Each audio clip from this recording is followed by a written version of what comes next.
Hello, everybody. What's up, fellow Michael Jackson fans? We're back with another episode, and today I have a really special guest, and we're going to be talking all about the beginnings of Michael Jackson's career. Now, a lot of you guys might be thinking Motown. No, even before that, we're talking about Michael Jackson's journey, his Jackson 5 brothers' family journey to Motown and later superstardom. Today, I'm going to be joined by a really special guest. A lot of you might know her if you've been to Michael Jackson events out and about. She's a community activist, a producer, and host of Mother Diva's House, an online entertainment news channel. She's a contributing writer for Panorama Now, a news blog based in Northwest Indiana, and Chicago's Madam Ambassador of House and Electronic Dance Music. And more importantly, she's a Michael Jackson fan. She's a historian. She's a researcher and has worked with members of the Jackson family, but also has recently gotten Michael Jackson 5 honorary holidays around the United States. So that's super special. And I want to welcome Mother Diva to the show. Hi. Hi! I am Welcome. so excited to be here. I actually have on my Michael Jackson mask. This was from the 15th anniversary of June 25th last year, 2024. So he's got the little king mask on. I wear these masks. I have to keep it real because I'm trying to hide that chin fat, honey. And of Well, course, I'm wearing my house to represent house music. I'm a member of the Green Party. So this is my greenhouse that I wear on St. Patty's Day. And then I have on my 2300 Jackson Street t-shirt. You can only get these in Gary, Indiana. Very excited about that. So thank you so much for having me. I'm very excited to be here. yes, welcome, Mother Diva. I'm excited. I've known you for years, just seeing you at events and stuff, and it's cool to be able to talk to you today because And I just want to share something really yeah. quick. I use the word supporter or MJ, soldier of love. I don't really use the word fan because fan kind of comes from derives from fanatic. I learned some stuff from Prince, like, the singer Prince. He talked about how he had like these fans he could, that were just being really crazy towards him. So, but it's okay. I mean, I know you're MJ fangirl and that's fine, but I'm more of like a community advocate for to continue his legacy in a positive direction, all about unity and love and helping the community, serving our veterans, our children, and our seniors. Yes, and I love that clarification because you're right. You do a lot of advocacy and just like really important work getting Michael Jackson's name out there as a historic a person of historical importance, you know? Yeah, So we I'm love a that. historian and a researcher. Yes. Cool. Well, I'm glad you're here with us today because we're going to be talking about a number of different topics. Yes. Um, but really, I think Michael Jackson's journey from Gary, Indiana to Motown and what happened in between almost rarely never gets talked about. It doesn't. And what's so interesting, and I want to share this really quick. I don't want to, because I have a tendency to dominate the conversation, but I want to be quiet and let you ask some questions. Everybody said, Mother Diva, you talk too much. I said, that's why I'm a talk show host, because I talk a lot. So to show you how we're all connected, 6 degrees of separation. I was born and raised in Chicago. I've been in entertainment. I don't mind sharing my age because people going to know what it is anyway. I'm 54. I started at 3 years old as a model. I was modeling, a child model. I modeled on stage, and went on into doing things in entertainment, theater, film, television. I moved to LA for a little while, got into film and TV there. But what's so interesting, my mom, who was half Native American and half Caucasian, and when you're mixed, most people just consider you one or the other. They don't like to say that you're mixed. I'm also a third generation mixed race. My mother was like, um, the singer Tina Marie. She was what you call a little. They called her the little Caucasian girl with a black voice, and she sung in church growing up, and she opened up as a teen for the Caravans, which was Shirley Caesar and Josephine Howard. Josephine Howard is Brandon Howard's grandmother. That's Mickey Howard's mom. And when Brandon actually came to Chicago because he was working on some house music. Most music producers, if they want to get that really, really great house sound, they'll come to Chicago because Chicago's the birthplace of house music. So when I met Brandon, I said, my mother opened up for your grandmother. And Brandon's father, Augie Johnson, actually sung background on the Off the Wall album. If you go look in the credits, you'll see that he was a background singer. Wow. And so Augie gets a lot of his, talent from his mother and his father.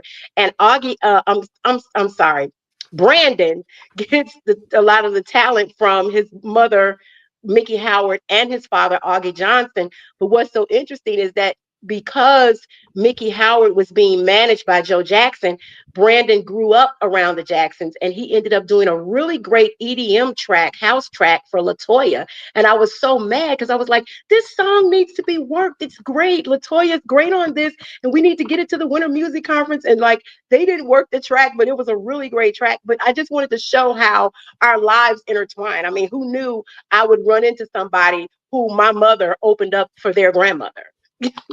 Yeah, it's like such a small world and, the involvement and the importance of Chicago and the music scene is I feel like sometimes people don't know, And the I never Jacksons knew. actually got discovered in Chicago. That's a lot of times people don't even realize that. So, okay, so let's start there. Let's get Like, you to want to the start at the beginning yeah, when start at the Michael was beginning. two? Tell me, how did Michael Jackson and the Jackson 5 or the Jackson brothers, because I know they weren't the Jackson 5 yet, how did they get started? Okay, I'm gonna go back to the beginning. All right. Um, Mrs. Jackson was she sung and took an instrument up in high school. I believe it might have been the clarinet. You could go and Google it. Correct me if I'm wrong. And so she would be singing around the house with the kids or what have you. And she recalled that when Michael was 2 years old, what was discovered about Michael Jackson was his dance before his voice. That's what a lot of people don't know. Mrs. Jackson would be doing laundry, and Michael would be moving in sync with the sound of the agitator that went around the washing machine. And that's what Miss Catherine noticed about him, that he was in sync and dancing with he was doing his little Oh moves. my goodness, That wow, was the from the first thing that beginning. yes, that was the first thing she noticed. And you guys can Google this. You can look this up because those stories are out there.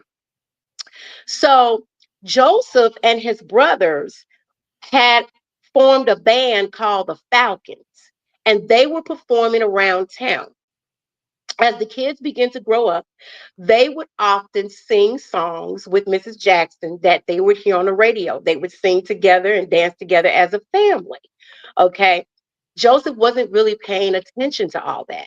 And I really want the truth to come out because it's always us women that are the ones that stand behind the men. Joseph gets a lot of credit, but it was really Miss Catherine and her sister-in-law Bobby who really pushed the guys. So as they continue to grow up, just to let people know, because if you've never been to Gary, you don't know where anything is. I actually live in Illinois, and I live in a small suburb 45 minutes south of Chicago, and I live closer to the Indiana border. So Gary is about 25 minutes from me. I can jump right on the 80, be in Gary in 25 minutes. So what happened was, as the boys were growing up, they all went to Roosevelt High School, which is directly in back of 2300 Jackson Street. So they could literally walk out of their back door, walk past the parking lot, which is next to the football field, and go around and enter into the school. Those were the older children. That was Reby, Jackie, Tito, Jermaine. Marlon and Michael were still young. They were in grammar school. They never went to Roosevelt High School. Jackie was going to Roosevelt High School. He had a friend named Raynard Jones. Raynard Jones was like the Quincy Jones of the community. He was involved in tons of bands. He had musical equipment in his house. So Jackie would go over to Raynard's house, hang out with him. His brothers would tag along. They had all this music equipment and they were playing around with it. Well, what happened? Marlon and Michael wanted to tag along. So they had to find something for their little annoying brothers to do. So they gave Marlon a tambourine and they put little Michael on the bongos. So I just have to say that's funny go ahead. because I always think about Randy with the bongos way later. Yes, that was later. That Yeah. came later. Okay, go Yeah, ahead. but so what they ended up doing was, now Jermaine was the lead singer. Now keep in mind, they were teenagers, they were kids, they were in high school, and then Marlon and Michael were in grammar school. So what happened was it was Raynard Jones on guitar, it was Jermaine as the lead singer, and it was Milford Height on drums, and Raynard taught Tito how to play the guitar. They formed a band called Jawan and the Torianos. Now, let me tell you where that name came from. Jermaine's middle name is Lawan, but Raynard got it mixed up and called him Jawan. And Toriano is Tito's birth name. His name is Toriano Adero Jackson. His nickname is Tito. So for people who don't know, all of the Jacksons, most of them have nicknames. Jackie's name is Sigmund Esco Jackson. Tito is Toriano Adero Jackson. Randy is Stephen Randall Jackson. So a lot of people, and then Janet, her nickname is Dunk. You know, she's Janet Demita Joe Jackson, but her nickname is Dunk. So I just studied a lot of this stuff, but how I ended up learning these things, but it was just going to Gary, going to the different events, contributing as a producer to events in Gary, continuing Michael Jackson's legacy. I was able to learn about this. There was a keyboard player named Ronnie Ransford who actually joined in with them later.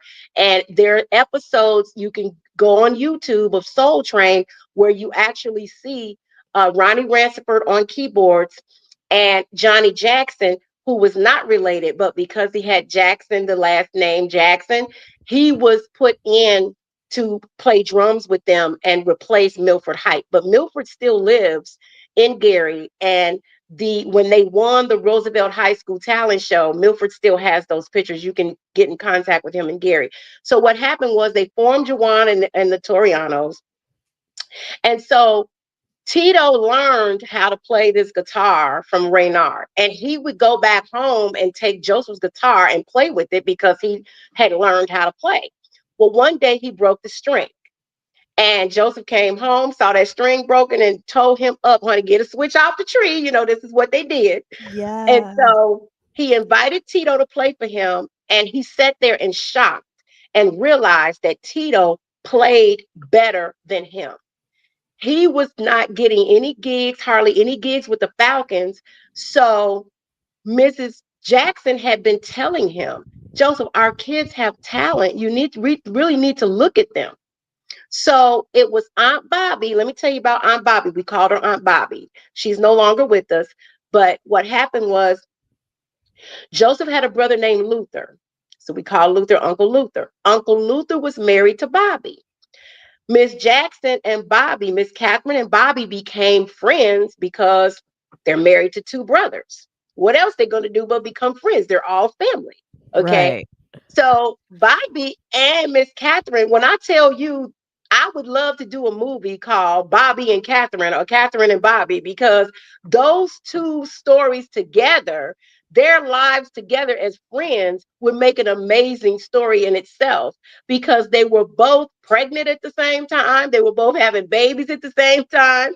So all their kids are first cousins. That's Keith and Ron and Marie's mother and father. Um, so Keith and Ron Jackson are the cousins that still live in Gary. Those are Luther's kids. Okay. So well, they're Those not names kids, sound honey. They familiar. older than me. Oh, Huh? I was gonna say those names sound familiar to me. I've heard Yes. when people go to Gary, they'll see Yes, these and 2 if you Jackson look at some of cousins. the documentaries, you will definitely see Keith and Ron in some of the documentaries about Michael that have been put out, like on Amazon or some streaming services or whatever the case may be. Okay, so now Joseph is taking a look at his kids because Tito broke the guitar. They've been hanging out with Raynard and learning how to be in a band, formed a band Okay. And Miss Jackson had been on them about it. So he decided to call Raynard and say, look, I'm taking over this band and I'm changing the name to the Jackson Brothers. So they changed the name to the Jackson Brothers and they started performing around town. Well, on in 1965, in July of 1965, they met a lady named Evelyn LaHaye. She was a model and a talent show producer. She was hosting a talent show at the Big Top department store in Gary, Indiana. The boys auditioned for her. She fell in love with them. And she said, Joseph, your boys are so cute. She said, you know, there's so many brothers this and sisters that. Why don't you just name them the Jackson Five? It's five of them. Call them the Jackson Five. So Joseph took her advice. So on August 29th, 1965, Michael was 7 years old. That was the first time that they performed as the Jackson Five in Gary, Indiana. And Evelyn is still alive. She's 93 years old. And I just gave her a 60th anniversary certificate for Michael's birthday this year in Gary. Wow. She lives in Hobart now. She's such a sweetheart. And I'm sure she would love to talk to you over the phone because she can't do anything like this. Right, Okay. right. Right. So what ended up happening was this is the interesting thing. Now, this is where Chicago comes into play. The Jackson Five were doing talent shows at Chicago's famous Regal Theater, and they kept winning the talent shows over and over again. So the audience and the other talent kept getting angry because they kept winning these talent shows. So the talent shows at the Regal Theater were ran by a guy named E. Rodney Jones and Purvis Spann. E. Rodney Jones was a big radio personality here in Chicago in the 60s. He would be an equivalent to a Tom Joyner, okay, if you will. Yes. So E. Rodney Jones and Purvis Spann ended up pulling the Jackson Five out of the talent show and had them do a featured act. And they ended up opening up for Gladys Knight and the Pips. They also opened up for uh, it's called the Vancouvers. Is that Um, Bobby Taylor? Bobby Taylor and the thank you because it's so much information. Bobby Taylor and the Yeah. Vancouvers. So what ended up happening was E. Rodney Jones and Purvis Spann, they decided that they wanted to buy a radio station. So they went to my godmother, Helen Wooten. Helen Wooten was known, she's no longer with us, but Helen was known as the godmother of Midwest entertainment. Helen was the manager at a club in Chicago called the High Chaparral. And I sent you some pictures of that. So, We'll insert them th- here. right. So they went to see uh, Helen about her getting involved with them buying this radio station.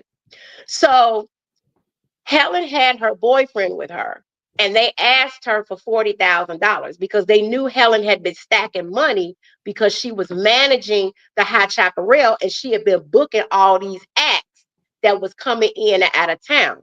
So Helen had some money. Well, Helen was smart. She didn't want them to know she had that kind of money. So she said, well, I'll put in 10,000 and my boyfriend gonna put in 30,000. She made it seem like the most of the money came from her man. Women did stuff like that back then because people always looked at the man as the leader. Even though she was the boss, she just was trying to, you know, make it so everything would be smooth.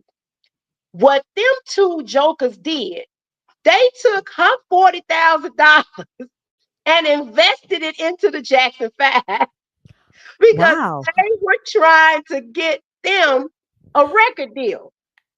So Worth it, they by took, the way, now, yeah, right? Looking back but at yeah, it. but wait a minute. It ended up wait till you hear the rest of the story because girl, this is so juicy. So what ended up happening was they invested money into polishing the Jackson Five. Shirley Cartwright was the vocal coach to try to give them vocal lessons. They connected with the Lena brothers, who were in charge of Wonderful Records, which is on Record Row in Chicago, which was Michigan Avenue. They went into the studio. Larry Blasingame was the guitar player. I think he could have been 12 or 13. They were all very young. They go into the studio and they record a song that was written by a gentleman named Eddie Silvers called Big Boy. They recorded Big Boy. And when that was done, they had like a test press copy of the wax record. Well, I don't know what happened because I don't know why they didn't try to get it on the radio since they was trying to buy a radio station. They lied to my godmother, all this, but they could not do anything with the Jacksons for whatever reason. So, in the meantime, in between time, since E. Rodney Jones and Purvis Spann could not do anything with the Jacksons, they decided to turn the Jacksons over, the Jackson Five, over to Steeltown Records. Steeltown Records was a local record label that was based in Gary, Indiana, and it was owned by, I got the list here because I want to be accurate. There were five owners. Gordon Keith, he was the founder. His real name was William Adams. Ben Brown, Maurice Rogers, Willie Spencer, and Ludi D. Washington. Now, Ludi was Mrs. Jackson's cousin. And Ludi is also ended up being a bit part actor in Hollywood. He played the uncle in House Party, the real big guy with the afro. And he also was in Hollywood Shuffle. He was the big guy with the afro that had the hot dog hat on at the little hot dog restaurant. So he was also part owner in Steeltown Records. So they signed the Jackson Five over to Steeltown Records. I sent you a copy of the contract. Joe Am Jackson I allowed to signed, include that? I can put a little of picture, course, not the of whole course. thing, Yeah. because that's So, a really Joe, it's good so artifact. interesting that we're talking about this because we're coming up on the anniversary. On November the 21st, 1967, Joe Jackson signed with Steeltown Records. And that contract, I believe, you got to look at it. It could have been for 6 months with an option of a year, what have you. So what Gordon Keith did was he hired some professional musicians and he took the boys over to Chicago to Sonny Sawyer Studios and they re-recorded Big Boy and he got them a distribution deal 6 weeks later on Atlantic Records. And I sent you that contract too. So the Atlantic Records contract was signed March 5th, 1968, and it was signed by Jerry Wexler, who was the president of Atlantic Records at that time. Now, at that time, Aretha Franklin was on that label. So this is like something really great and historical. So Big Boy was released on a 45 with a song on the back called You've Changed. That record sold 10,000 copies. It had sold all over the place. Now, in the meantime, Joe had been trying to get the Jackson Five on Motown. Motown turned them down 8 times. Barry Gordy did not want any children because he had his hands full with little Stevie Wonder. So he kept telling Suzanne Dupass to find him some talented adults. Well, because the Jackson Five had developed a relationship with Gladys Knight and Bobby Taylor and the Vancouvers, they were also saying to Barry Gordy, you really need to look at these kids, Barry. They're so cute. In fact, Curtis Mayfield had a record company at the time and he turned them down. It's like they didn't want these kids, but they were so cute and they had been performing all over town. Jackie often talks about how they performed at the High Chaparral, and I sent you a flyer from 1968 when they had performed at the High Chaparral. And to give you a little funny story about Michael, this is what my godmother told me. She said, girl, they were getting ready to perform one night, and the bartender thought Jackie was over 21 and gave him some alcohol. And so Jackie was sipping on the alcohol, and somehow Michael got a hold to it. And she Uh-oh. said, I'm looking at Michael, I'm looking at Jackie, and I'm like, they acting real funny. I said, oh my goodness, these boys didn't got a hold to this alcohol. She said she ran over to the table in her high heels and she said, boy, give me this alcohol. And she said Michael was running all around the table and she chasing him all around the table trying to get the alcohol out of his hand. And he playing, he just really trying to dodge her.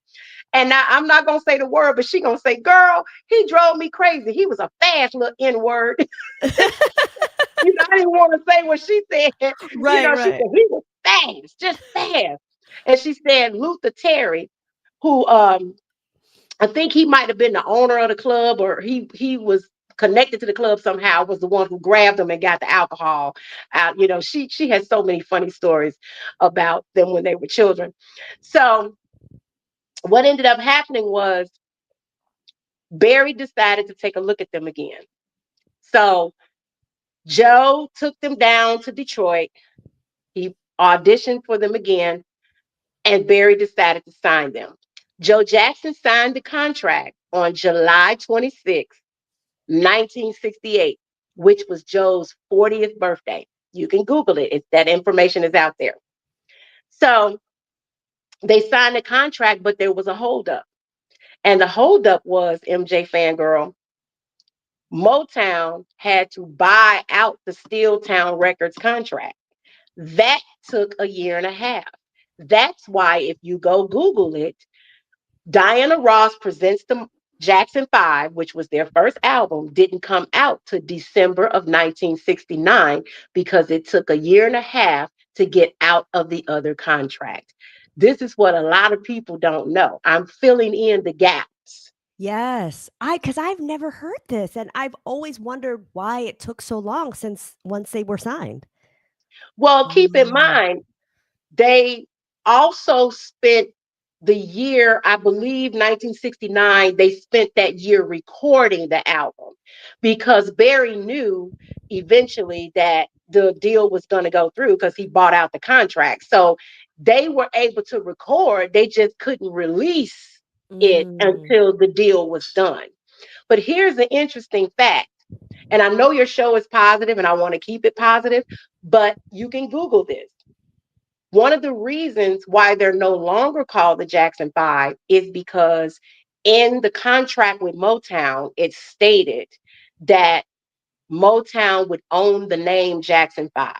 And unfortunately, Joe Jackson didn't really read the contract. His background was not in management, so he really didn't have the education. He didn't have a lawyer. And let me tell you what record labels do, and they do this to this day. They'll tell you, look, we have lawyers, we have publicists, we have a whole staff for you. Our lawyer looked over it, and this contract is fine. You never listen to that. And this is for all your musicians and artists that watch your show. Always get your own lawyer. Don't listen to the record companies. Get your own independent lawyer because record companies do what's in the best interest of them. Now, I'm assuming, and I don't like to assume, but knowing Joe Jackson, he could not have read that contract, MJ Fangirl, because Joe would have said, nobody owns my boy's name. You take that Right. clause out. You know how Joe was. He wasn't going to have that. Joe was so excited about these boys being on Motown that he didn't care. He was like, "Oh, I finally got my boys on Motown," because they were the thing back then. Yes. But it's really a sad state of affairs that Motown retained their name. So when they decided to leave Motown and go with Epic, and there's a story behind that too. um, Barry Gordy actually told his staff, "Give the Jackson Five whatever they want to renew their contract." Well, the staff did not deliver that message, and it was over the weekend. He was gone over the weekend, and they ended up signing a deal with Epic on Sunday. Wow. And this So is like he was mad. He was mid so 70s, like mad. 76 or something. I believe that's when they did Yeah. that. And the Wow. first two albums they did with Epic was actually a joint venture with Philadelphia International. And then the next albums they did, that joint venture ended, and then they were just on Epic, continuing to move forward.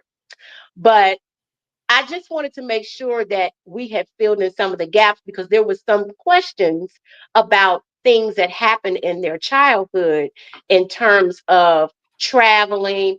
They endured a lot of racism. I remember in the Jackson's American Dream, Marlon was like, he wanted the color TV. That was second place.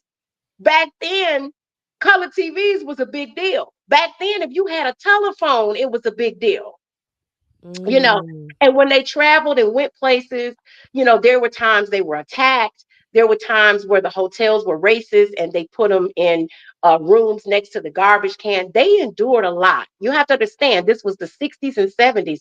When they ended up moving to Encino, Janet even talked about it. They were the first African American family, or I like to say American African, because if you African American, you was born in Africa and came to America. But if you're born in Right. America and your roots are from Africa, you American African. So Janet said that the first time someone called her the N-word was when she was walking down the street in Encino.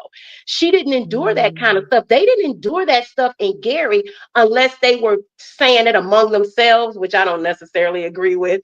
But when they started to expand out and they started to blow up, they got called a lot of names, but then when they started going overseas and all these people were falling in love with them. And I got to tell you this. Oh my goodness, this one is going to take the cake, honey. Yes, Okay, yes. listen, Jesse Jackson decided to do this, happened in 1972. He did something called Save the Children. It was a 5-day concert at the International Amphitheater. Okay, Don Cornelius was the host.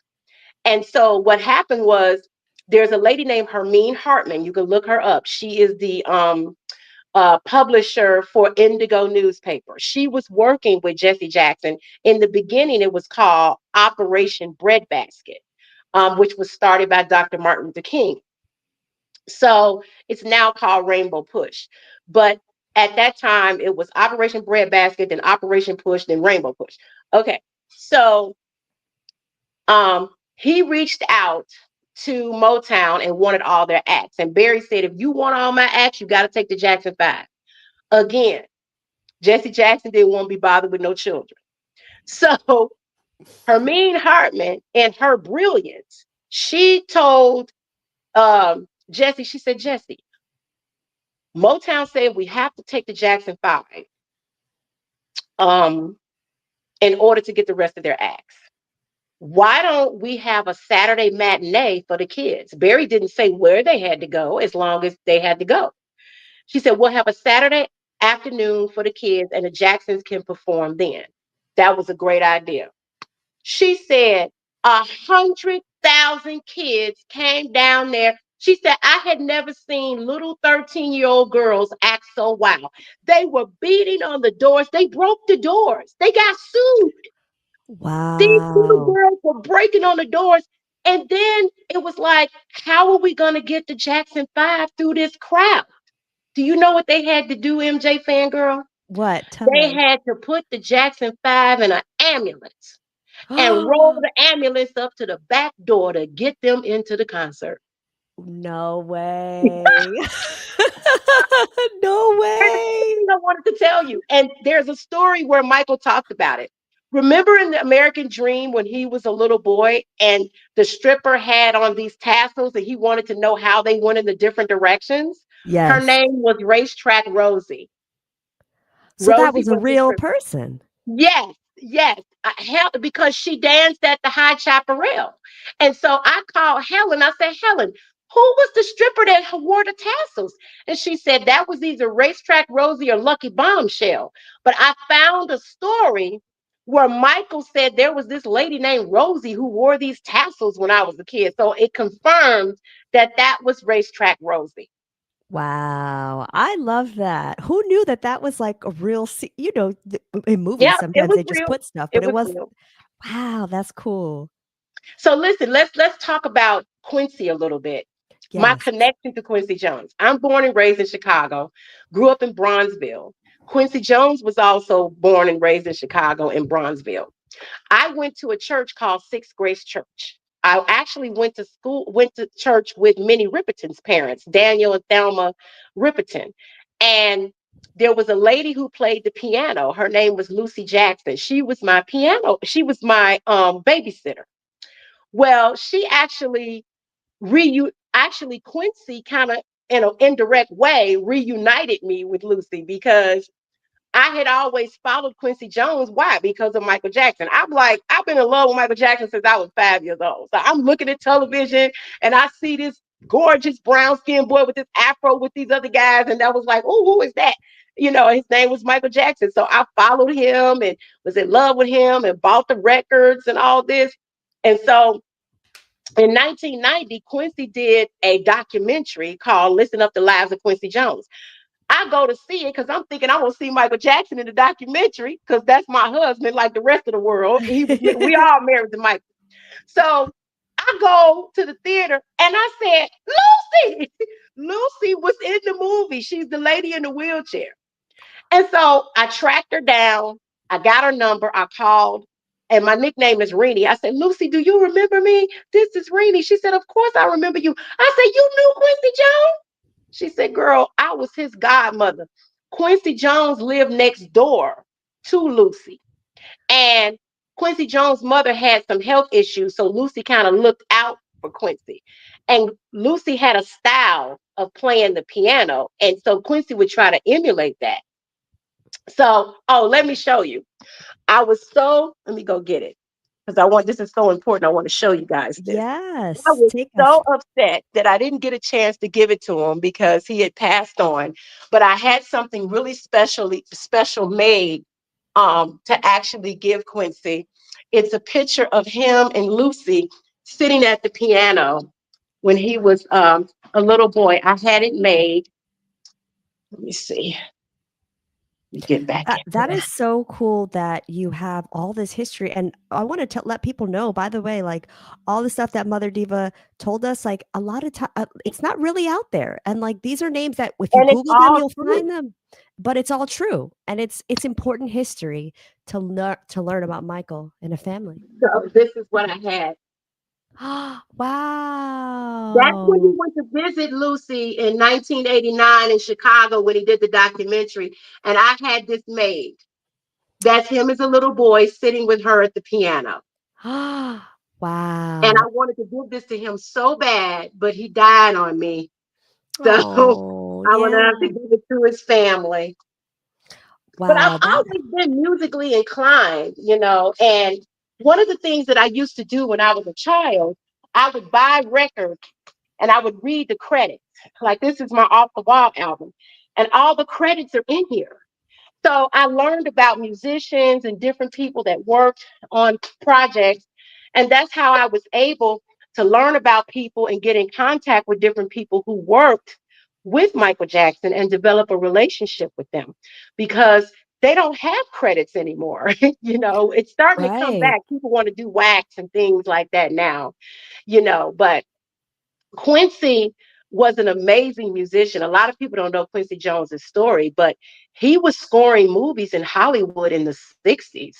And that was unheard of for a person of color. But the reason they allowed him to do that is because you couldn't see him. You didn't see him on the movies.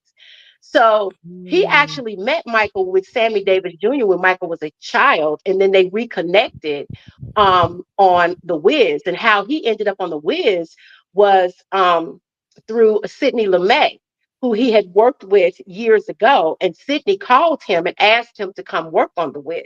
So when he got on The Wiz, his focus was creating the music. And so they didn't even want Michael Jackson to be the scarecrow. They wanted, you know who they wanted? Jimmy No? Walker from Good Times. But that He makes was sense, their though. first choice. I But could and I see thought, that. you know, and that makes sense because he was a comedian. He would have been a funny scarecrow. So Michael really had to prove himself. So he auditioned, he proved himself. They fell in love with him. They gave him the part. Interesting thing. Sidney Lumet was actually married to Lena Horne's daughter, you know, so that's probably how Lena ended up in the movie too. But Yeah.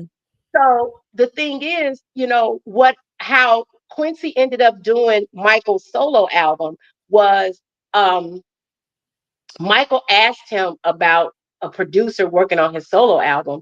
Now, keep in mind, Michael Jackson had done 5 solo albums on Motown. Collectively, those albums sold 10 million copies. But he could have also Michael knew other producers. This is why I want to just clear some things up, because there's, a lot of people feel that maybe Quincy was taking too much credit, or he did, a lot of people don't know his story. That's not the case. Michael could have asked any other producer to produce his album. He was looking for something unique and different. So he asked Quincy if Quincy could help him find somebody. And so Quincy said, Michael, I can't talk to you about that right now, baby. I got to get this song done. Quincy was in song mode. I got to write you a song. We'll deal with that later. So Quincy and Michael was rehearsing, and he was pulling the little slips of paper out, reading the little papers from this scarecrow costume. And he said the word Socrates. And so Quincy said, Michael, that's Socrates. He said, really? He said, you know what? I'll do your album. In that moment, Quincy felt like father mode, protection mode, like this little boy from Gary, Indiana, not pronouncing the word right. I'm going to have to take care of him. Because, the Jacksons from Wow. Indiana, and Indiana kind of got that little Southern twang going on, because a lot of people from Indiana, even in Chicago, they come from the South. So they pronounce words differently. So he decided to do the album. Michael was so excited. He went to Sony, told them, Quincy's going to produce my album. They said, absolutely not. And so he started crying.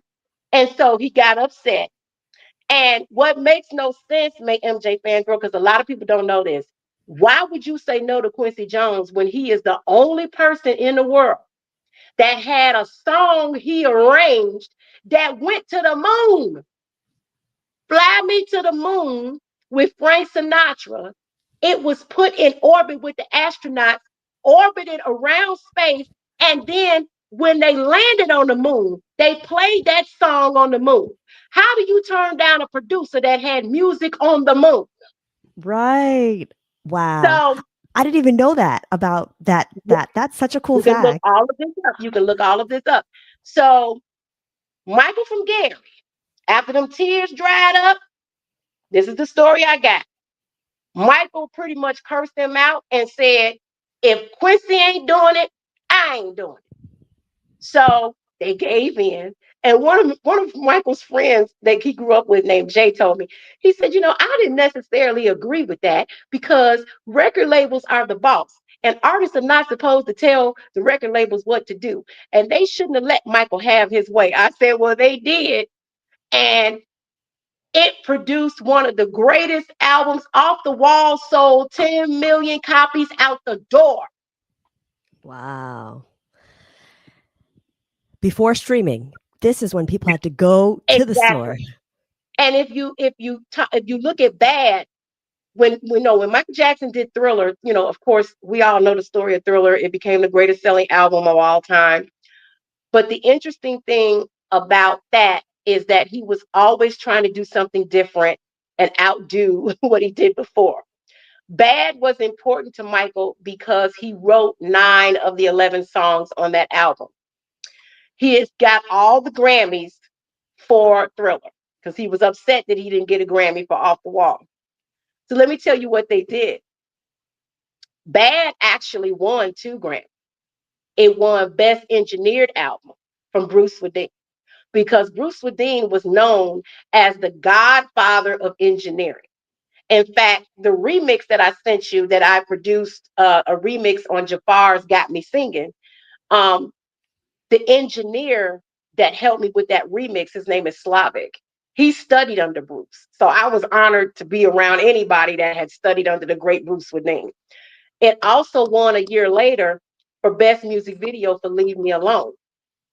And we talked about that too, because when Michael Jackson started learning all the street dancing, he connected with a lot of the street dancers, and they inspired him too. And I definitely want you to get Casper and Cooley on, because there's a video in Bad 25 where you see 3 guys, and it was Jeffrey Daniels, and it was Michael, and it was another guy, and they had stayed up all night doing the rehearsals for the bad video. That other guy was Casper. So the story goes, Michael was an avid Soul Train watcher. He loved Soul Train. He appeared on Soul Train many times with his brothers. He appeared on Soul Train by himself, just talking to Don Cornelius, developing that relationship with Don Cornelius. What happened was uh, Jeffrey was doing this dance on Soul Train called the backslide. And so Michael wanted to learn that. So Casper uh, got involved. You know, people were calling each other. You know, Michael Jackson wants to learn these dances. Um, Mothers of the dancers were calling each other. Cooley Jackson, he got involved. So what happened was Casper worked with Michael on the backslide. Cooley was working with him on something called the moonwalk, which was, you know, how when you see the astronauts in space on the moon and they're moving around like this, that is actually the moonwalk. What Casper was doing was teaching him the backslide. Okay. Now, later on, Boogaloo Shrimp, who was known as Turbo in the movie Breaking, worked with him on the side slide. Then you had Poppin' Taco and Poppin' Pete to do robotics when they were in Captain EO. So I just want to say to all of the street dancers, Shabadoo worked with him. All of the street dancers collectively contributed to teaching Michael Jackson. It wasn't just one person, it was all of them. In fact, he was so inspired by Boogaloo Shrimp and the Breaking movies that that's why he looks like he does on the Bad album. He has on all the bracelet little things and all that. He was trying to give the street look because he was inspired by the street dancers. And if you go look at the movie, I'm not the movie, well, the short film, Leave Me Alone. In Mhm. Leave Me Alone, he does a tribute to Turbo. You see the words Turbo going vertical. And that was to honor Boogaloo Shrimp's character in the movie Breaking, which he played a character called Turbo. So when they taught him, when Casper and Cooley was working with him, when they taught him these dances, the moonwalk and the backslide, 2 years had passed. Michael decided to debut this on Motown 25. Well, the last thing in his mind he remembered was the moonwalk. So the name, he ends up calling the backslide the moonwalk, and the rest is history, and he never corrected it. Wow. That is like, wow. Wow, wow, wow. To learn the history. I can hook you up with Casper and Cooley Jackson. In fact, next weekend is the 55th anniversary of Soul Train. Soul Train Awards were canceled. So was the BET Hip Hop Awards. The new CEO decided to cancel the awards. So what happened was I decided to do something really special for them. I wanted to honor the Soul Train dancers. So I got Congresswoman Robin Kelly to honor them with congressional certificates in Las Vegas next Friday. It's going to be at the Carmela Speakeasy. Well, actually, if you're going to air this on Wednesday, it's this Friday, November Yes. 21st at Carmela Speakeasy. Doors open at 6. The awards are at 7. And then on Sunday, November 23rd, from 1:30 to 4:30, we're going to be at the Francis Goldwyn Library in Hollywood for the Soul Train dance panel. So Cooley is going to be at the certificate. He's going to send a video. Marvin Columbus, who's also someone who danced with Michael. But before we go, just to get to the certificates. So what Yes. happened was I got my own honorary holiday here in Chicago for the work I do in the community by the mayor. At the time, it was Rahm Emanuel. Okay, so what I started doing is paying it forward to other people. So I got Shabadoo a holiday, I got him a street sign, and then I connected with State Senator Eddie Melton from Gary, Indiana. He was running for mayor, so I helped him run for mayor. because I said, look, my agenda is Michael Jackson. I got to be in charge. I got to do this, that, and the other. And I asked him, I said, can you do a holiday for him? He said, Mother Diva, if you want Michael Jackson to have a holiday, you don't have to talk to the governor.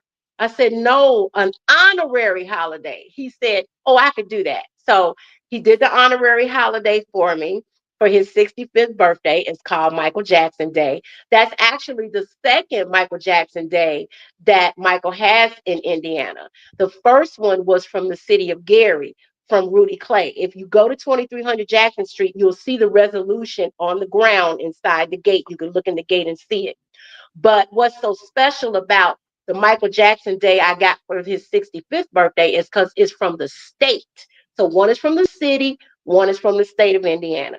So then I went even further and I asked the city council of Los Angeles to honor the 40th anniversary of the Thriller short film. Kevin DeLeon did that. And me and Ola Ray got out there at midnight and did a whole reenactment. It was so funny. We couldn't even dance. We were trying to do it with Thomas Stone, the tribute artist.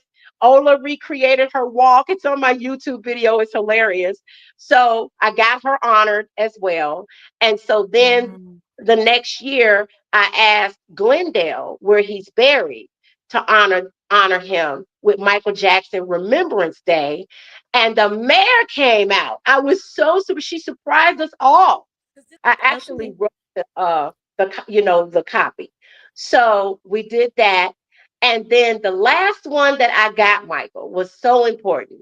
I asked State Representative Dr. Vernon Smith, who is a state rep in Indiana, for the 20th anniversary of Michael Jackson being found innocent to create Michael Jackson Innocent Day. And so he sent that certificate as well. So my goal, of course, is to get June 25th to be a worldwide holiday as Michael Jackson Remembrance Day. So I'm talking to the federal government, and I'm working with other Michael Jackson, MJ Soldiers of Love across the world to try to get it to be a worldwide holiday where it just be a day of rest. I love that. That is so important, and I have to thank you for Yes, your advocacy, and, you know, honoring Michael in this way is very important for not only us, yes, but, like, the next generation and the generation after that, so absolutely. I love it, and tell us, I'm actually gonna put the flyer up so people could learn about your event that's coming up, the 2 events that Yes. are coming up, and where can they follow you for more anything? For Because more you always information, if do you want to know, events. I produce events at the Daily Plaza. I started the Two Kings at Daily Plaza here in Chicago. It's called uh, the Two Kings, and it's Elvis and Michael. And we've been doing that for 3 years at the Daily Plaza. So the Daily Center is a court building downtown where the Picasso is in Chicago, and they have noontime events. So I produce house music, health and wellness DJ sets there. I'll be celebrating my 12-year anniversary on April the 16th.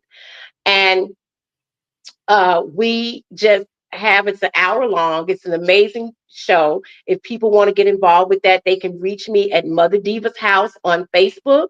I'm Mother Diva's House on Instagram. I'm Mother Diva's Show on Twitter because House was too long.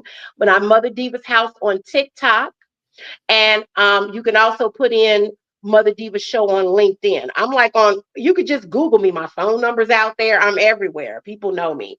And if anybody would like to support my causes, my charity is Thriller Dance 2300. That's on Facebook. And I also write for Panorama Now, as you mentioned. And of course, we're going to definitely do a story on you, MJ Fangirl, because if it wasn't for Yay. you, I wouldn't have learned about the Beat It Cafe. And we had a little gathering down there. As you all know, 2025 commemorates the 30th anniversary of the History album. So that came Yes. out June 20th, 1995. And Shaquille O'Neal actually rapped on a song called Too Bad on the History album. And he is now a DJ. He calls himself DJ Diesel. Oh, wow. He's doing house music and EDM. Yes. I did So not know. I also love it. too, people who are watching, if you guys want to get in with me, I have opportunities for people to come aboard Ola Ray and we met in 2018 at the Dark Horror Festival. I surprised her with a thriller cake, which is in Champaign, Illinois, which is about 2 hours from me. And we connected, we stayed in contact. She became one of my clients. And so I booked for her. We have launched the Michael Jackson Symposium, which is a traveling panel discussion of people who worked with Michael. We're setting them up at different casinos. But if there's anybody out there that has a venue, if you want us to bring it to you next year, please get in contact with me. My phone number is 708-314-0291. My phone number is on my Facebook page, Mother Diva's House. It's on Thriller Dance 2300, and it's also on my Instagram, Mother Diva's House. Thank you so much. I'm very excited to have had you on here today. I hope that anyone that's interested in the events or the advocacy or the community events will reach out to Mother Diva, surprise her at one of her events coming up at Two Yes, and let me Kings or just give the something. event information really quick. Okay, so Yes. Friday, November 21st, we're at Planet Hollywood, 6 o'clock. That is Carmelo Speakeasy inside of Planet Hollywood. Be there at 6. The restaurant is just asking people to buy food and drink. You don't have to pay an entry fee, just buy food and drink. We're going to honor 5 of the Soul Train dancers. And then on Sunday, November 23rd, 1:30 to 4:30, we're going to be at the Francis Library. It's the Hollywood Public Library, 1623 North Ivar. It's free. Just come. We're going to have a Soul Train Dancer Symposium / Michael Jackson Dancer Symposium. So there are Soul Train dancers who are going to be there who actually experienced Michael Jackson and worked with him. You know, his connection to Soul Train was like amazing. And Soul Train started here in Chicago with Don Cornelius. And there are a handful of dancers that danced on Soul Train in Chicago and Los Angeles because the show was moved to LA. This is the 55th anniversary of Soul Train. Also, I want you guys to check out the remix that I produced on Jafar Jackson, Got Me Singing. It's called Mother Divas Remix. It's on all streaming platforms. It's also on YouTube. Just put in Mother Diva Got Me Singing. And personally, I think my remix sound better than his original, but I love Jafar. Yes, and we can't wait till the biopic next year, right? That's going to be fun as well to go Well, you see. know what I look forward to before I want to say this before I go? Mhm. Stephanie Spruill, who is a vocal coach. Michael called her at 3 in the morning. This is the 45th anniversary of the Triumph album, just to let people know. It came out October 18th, 1980. Stephanie Spruill sung background on the Triumph album. And Michael called her at 3 in the morning and asked her to get the children's choir and everything together for Can You Feel It? And she Okay. actually showed me, I have videos where I interviewed her for the uh, 40th anniversary with Ollie Brown, the drummer, who was also the music uh, person for the movies Breaking and Breaking 2. So what happened was she had these platinum albums on her wall. Unfortunately, her home had burned down in the fire, so she lost it. But Orrin, you met Orrin. Orrin still has his Thriller album because Orrin said when the fire broke out, he took his Bible, his father's medals, and his platinum Thriller album. Orrin Waters was the one back there singing Mama Say, Mama Sa, Mama Sa. So what Yes. I want to leave people with is it's very important that we do our research. We learn who these people are. It wasn't that hard for me to connect with people because I am a producer in the industry. I'm an independent producer, so I don't have the money that everybody else may have. But you can learn to connect with these people because these are the professional people that worked with Michael Jackson along the way, and they have wonderful stories. And Orrin is still working.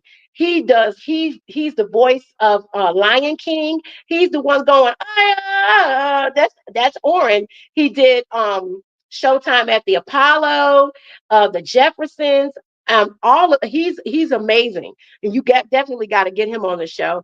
And whoever you need that worked with him, I would love to, make sure that they get on the show.